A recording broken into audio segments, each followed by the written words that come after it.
Hello students, welcome back to my channel. आज हम international relation के कुछ एमसीक्यूज डिस्कस करेंगे। हमारा question number 1, first MCQ. Which of the following best defines globalization? Option 1, the process of countries becoming economically independent, the process of increasing interconnectedness of countries through trade, technology, and culture, a political system that promotes democracy worldwide, the movement to preserve local culture from foreign influence. Globalization इनमें से क्या है?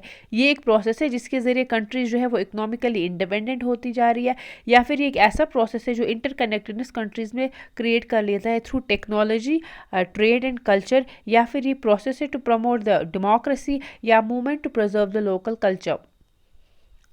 सो इसमें से answer जो रहेगा that's option number 2। एक process होता है, process of increasing interconnectedness of culture through trade technology and culture. Question number, इसकी explanation, globalization refers to the growing interdependence. Globalization का मतलब है growing interdependence and interconnectedness of the world economies, culture and population brought by trade, investment, technology and flow of information. Technology, trade and investment की वजह से पूरे world का interconnected हो जाना, इंटरडिपेंडेंस हो जाना, इसका मतलब ग्लोबलाइजेशन होता है। Question number 2. Which organization is primarily associated with regulating international trade and globalization? कौन सी organization international trade and globalization के साथ associated है? Option number 1, World Bank. Option number 2, United Nations. Option number C, World Trade Organization. Option number D, International Monetary Fund. So कौन सी organization international trade को regulate कर लेती है? That's World Trade Organization. कब establish हो गई थी? 1995 में इस्टेब्लिश हो गई थी। World Trade Organization is responsible for regulating the international trade, ensuring trade agreements are followed, and resolving trade disputes.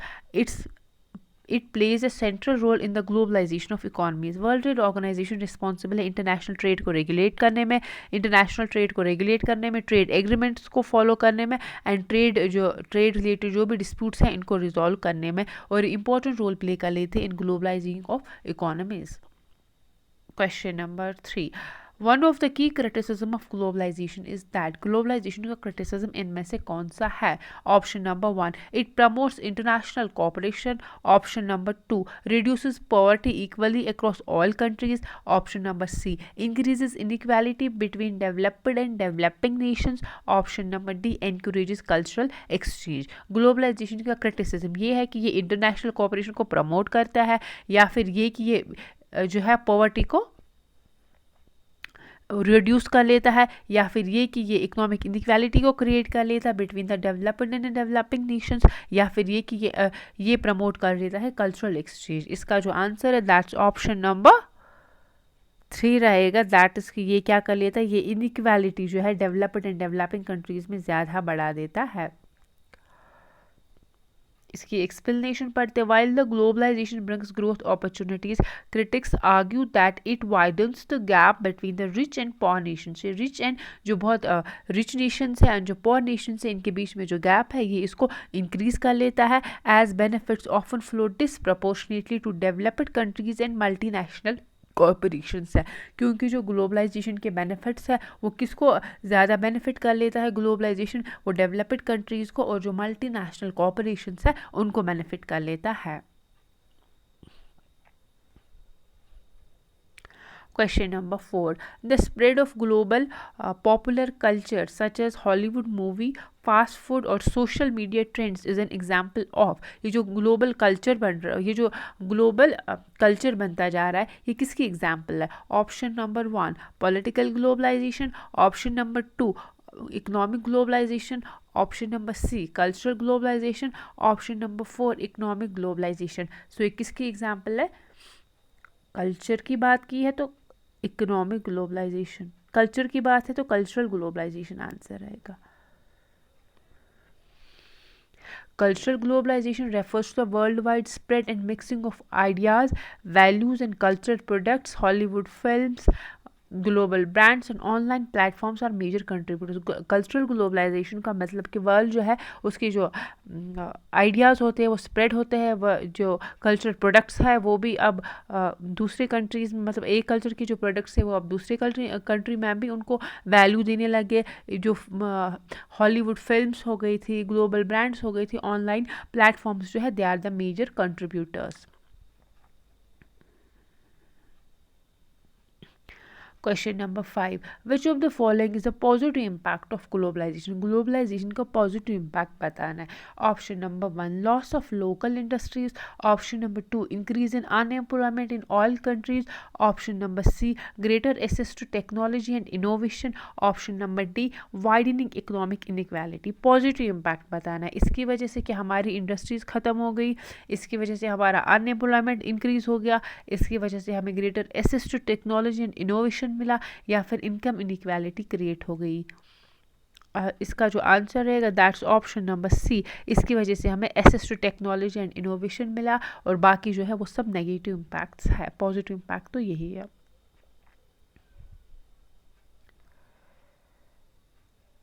A benefit of the globalization is the rapid spread of benefit of the globalization यही है कि spread of technology and innovation हो गया। Question number 6.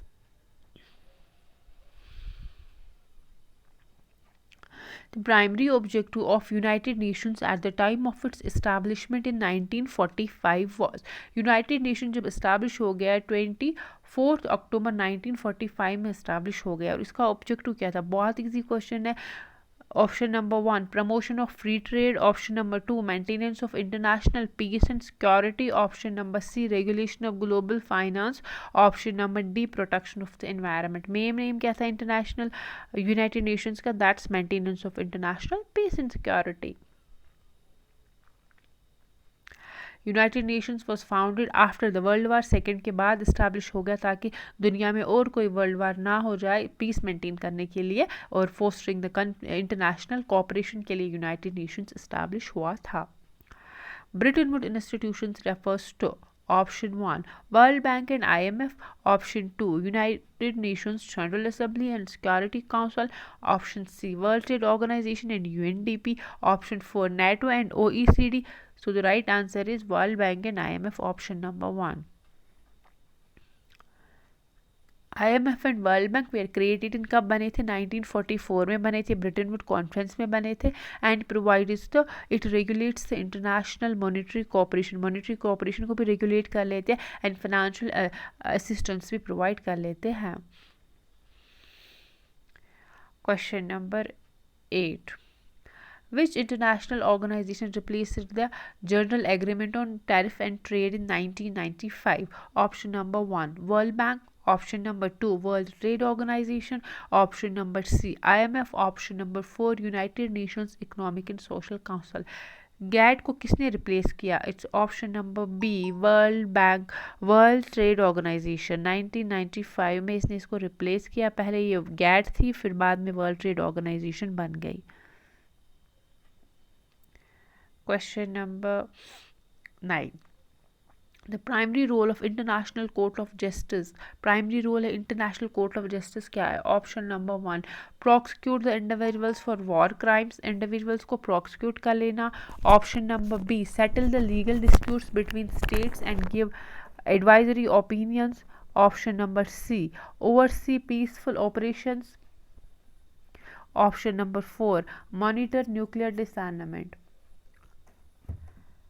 Answer जो रहेगा that's option number 2, settle the legal disputes between the states, और ये जो ओपिनियन देगा एडवाइजरी ओपिनियन देगा, बाइंडिंग नहीं होंगे। Question number 10. In the international relations, the concept of balance of power primarily refers to option number 1, equal distribution of natural resources among states. Option number 2, a system where power is distributed among states to prevent dominance by one. Option number C, a political system based on democracy and equality. Option number D, economic interdependence between developed and developing countries. So balance of power का मतलब होता है where the system, option number 2, where the power is distributed among states to prevent the dominance of one. Balance of power is a central concept in IR. In realistic theory, it's a central concept in realist theory. It means that no state should dominate and power should be distributed in, इसका मतलब कि कोई भी state जो है वो dominate नहीं करनी चाहिए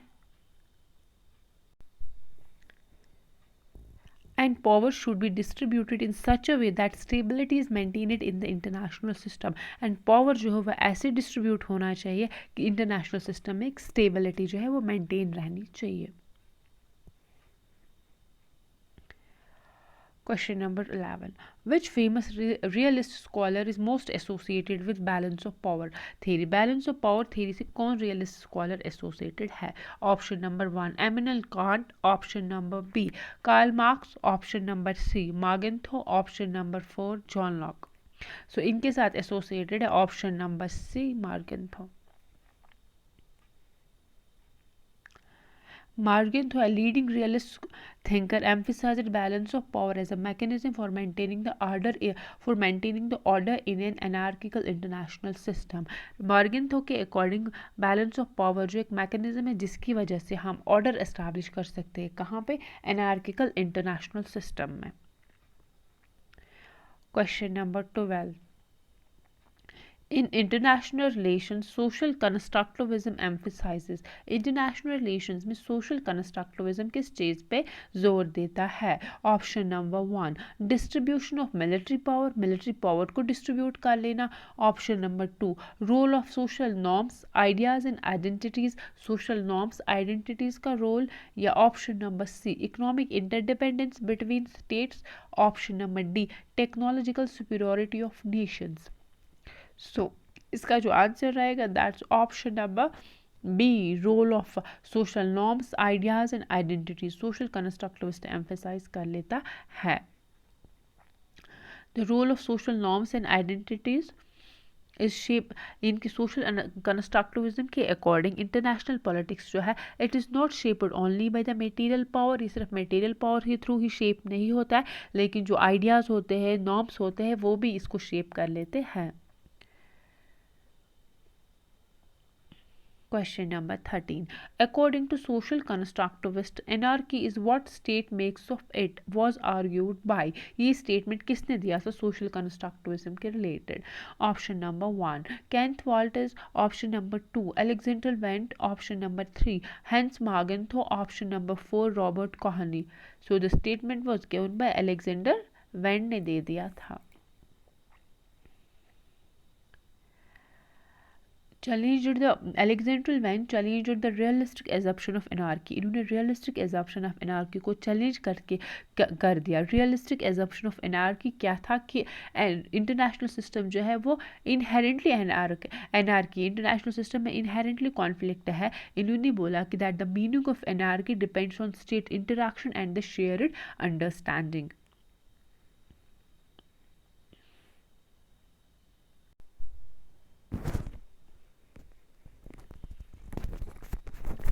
Question number 14.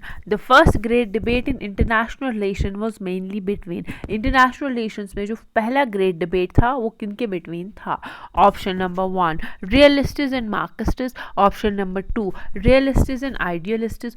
Option number C, constructivists and postmodernists. Option number 4, realists and feminists. So ये किनके regarding था? realists and idealists के regarding था, इनके बीच में था.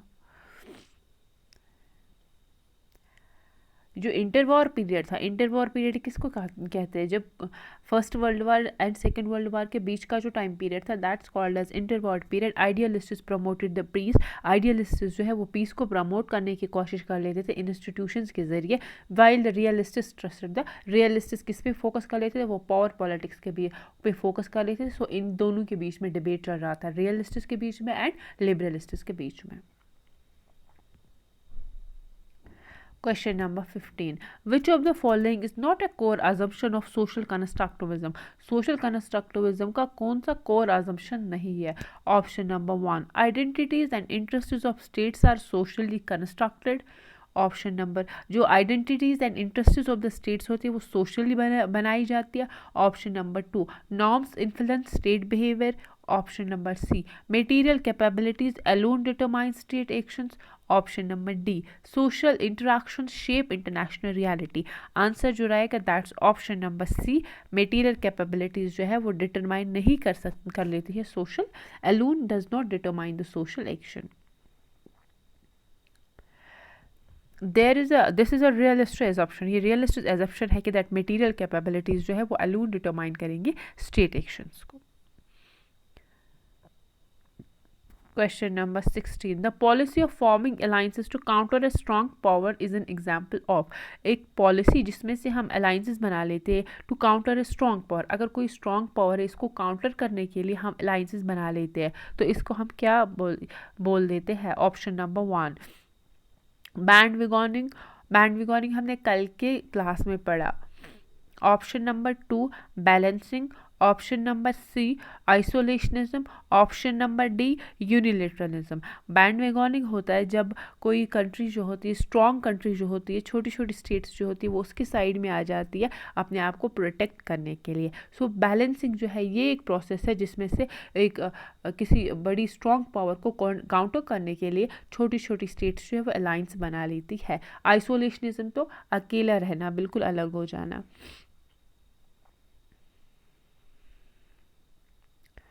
Question number 17.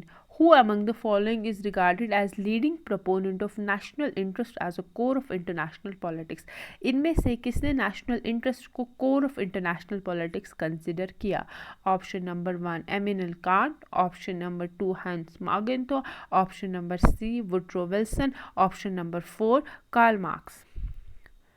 सो ये हंस मागेंथो ने कहा, एक रियलिस्ट थिंकर था, इन्होंने डिक्लेयर कर दिया नेशनल इंटरेस्ट को वो कोर ऑफ नेशनल पॉलिटिक्स है। Which of the following is not considered a component of national power? National power का कंपोनेंट इनमें से कौन सा नहीं है? Option number 1 geography, option number 2 military strength, option number C national income, option number 4 divine sanction. Answer जो है that's divine sanction. Geography, military strength, national income ये सब कंपोनेंट ऑफ नेशनल पावर है। National power is determined by tangible and intangible factors. Tangible वो factors होते हैं जिनकी physical existence होती है। इंटेंजिबल आर दोज फैक्टर्स जिनकी कोई फिजिकल एग्जिस्टेंस नहीं होती, जिनको हम देख नहीं सकते, जिनको हम टच नहीं कर सकते हैं, वो इंटेंजिबल होते हैं। Such as geography, population, economy, military, moral and leadership. और ये जो डिवाइन सैंक्शन है ये पार्ट नहीं है इसका component of power. Which type of national interest is considered as permanent and non negotiable? इनमें से कौन सा टाइप ऑफ नेशनल इंटरेस्ट एक तो परमानेंट भी कंसिडर किया जाता है, नॉन निगोशिएबल भी? Option number 1 secondary interest, option number 2 permanent interest, option number C variable interest, option number 4 general interest. So जो आंसर रहेगा that's permanent interest are essential. Permanent interest essential होते हैं for the survival of the state like the security and sovereignty. ये permanent interest वो interest होते हैं जो nation का हमेशा रहेगा, कभी चेंज नहीं हो जाएगा, और वो सर्वाइवल ऑफ द स्टेट होती है। Question number 20. The concept of power is the currency of international politics is associated with which school of thought? कौन सी school of thought के साथ associated है that power is the currency of international politics? Option number 1 liberalism, option number 2 Marxism, option number C realism, option number 4 constructivism. So it's associated with realism. Power पे कौन focus कर लेता है? realism. Realists emphasize the power and national interest. Question number 21. Which one of the following is an example of variable national interest? Variable national interest की example बतानी है. Option number 1 preservation of sovereignty, option number 2 territorial integrity, option number C participation in international organization, option number 4 protection of interests. It is the preservation participation in the international organizations. Variable interests वो interests होते हैं जो time and circumstances के साथ change होते जा रहे हैं। प्रिजर्वेशन ऑफ द सॉवरेंटी तो हमारा हमेशा का इंटरेस्ट रहेगा, कभी नेशन का चेंज नहीं हो जाएगा। टेरिटोरियल इंटीग्रिटी भी एक नेशन का परमानेंट इंटरेस्ट है, कभी चेंज नहीं हो जाएगा। प्रोटेक्शन ऑफ सिटीजन्स भी इसका परमानेंट इंटरेस्ट है, लेकिन पार्टिसिपेशन कभी वो इंटरनेशनल ऑर्गेनाइजेशन में पार्टिसिपेट कर सकते हैं, कभी वो नहीं भी कर सकते हैं। ये इंटरेस्ट उनका चेंज हो सकता है। Question number 22. During the Cold War, the balance of power was primarily maintained through. अब कोल्ड वार में बैलेंस ऑफ पावर किसके जरिए मेंटेन होता था? Option number 1 bipolarity between USA and USSR. Option number 2 collective security under UN. Option number C NAM non alignment movement. Option number 4 colonial empires into Asia and Africa. पहली बात, नाम कब establish हो गया था? 1961 में इस्टेब्लिश हो गया, ये तो कोल्ड वार के ड्यूरिंग था नहीं। यूनाइटेड नेशंस कब इस्टेब्लिश हो गया था? 1945 में इस्टेब्लिश हो गया था, सेकेंड वर्ल्ड वार के बाद ही इस्टेब्लिश हो गया था। बाइपोलैरिटी सिस्टम तो हमें बताना है बैलेंस ऑफ पावर कैसे मेंटेन होता था, ये बाइपोलैरिटी के जरिए मेंटेन होता था। Question number 23. Major criticism of the balance of the power theory is that. Major criticism आपको बैलेंस ऑफ पावर थ्योरी का बताना है। Option number 1 promotes global peace and cooperation, ये ग्लोबल पीस एंड कोऑपरेशन को promote कर लेता है। Option number 2 often leads to arm race and conflicts instead of preventing them. आपको क्रिटिसिज्म बताना है बैलेंस ऑफ थ्योरी का कि ये हमें it leads to arm race and conflicts. Option number C encourage international institutions to flourish, क्या ये international institutions को एनकरेज कर लेता है? Option number C reduces competition among states. इसका क्रिटिसिज्म बताना है तो क्रिटिसिज्म ऑप्शन नंबर बी रहेगा, it leads to arm race and conflicts. Yes. Critics argue that balance of power politics can intensify. इसकी वजह से क्या इंक्रीज हो सकता है? सिक्योरिटी डिलेमा इंक्रीज हो सकता है, आर्म रेस बढ़ सकता है एंड स्टेबल इंस्टेबिलिटी हो सकती है rather than ensuring the lasting piece.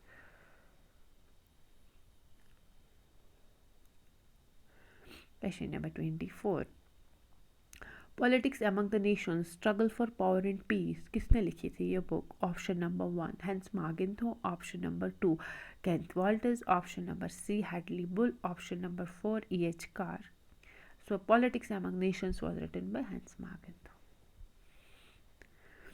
कब लिखी थी? 1948 में लिखी थी।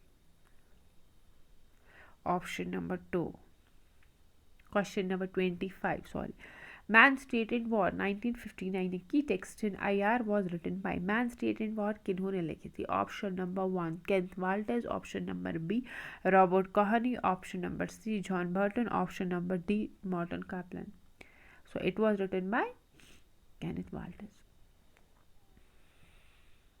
1959 में लिखी थी। 20 years crisis किसने लिखी थी? 20 years crisis is authored by option number 1 Hedley Bull. Option number 2 Hans Morgenthau. Option number C E.H. Carr. Option number 4 Woodrow Wilson. It was written by E.H. Carr. Published in 1939. Who wrote Anarchical Society? A study of order in world politics. Option number 1 Martin Witt. Option number 2 Hadley Bull. Option number C Robert Cox. Option number 4 Wallerstein.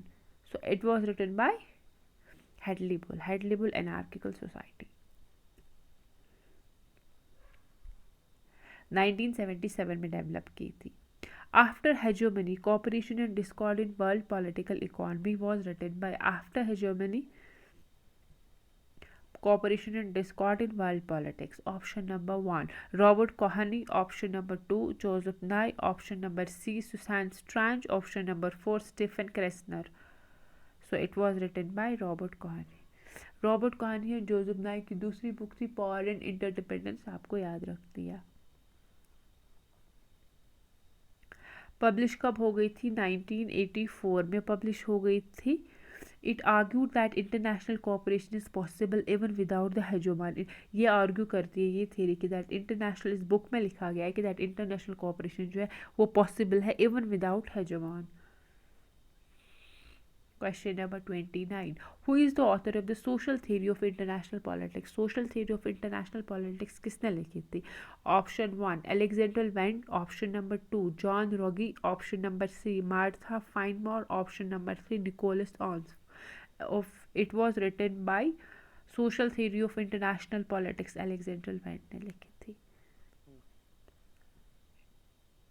Question number 30. World system analysis is associated with option 1 Wallerstein, option 2 Samuel Huntington, option 3 Carl Ritter, option 4 A.G. Frank. So it was written by world system theory associated है वुलरस्टन के साथ, जिसने बोला कि that world जो है वो divided है core, periphery and semi periphery.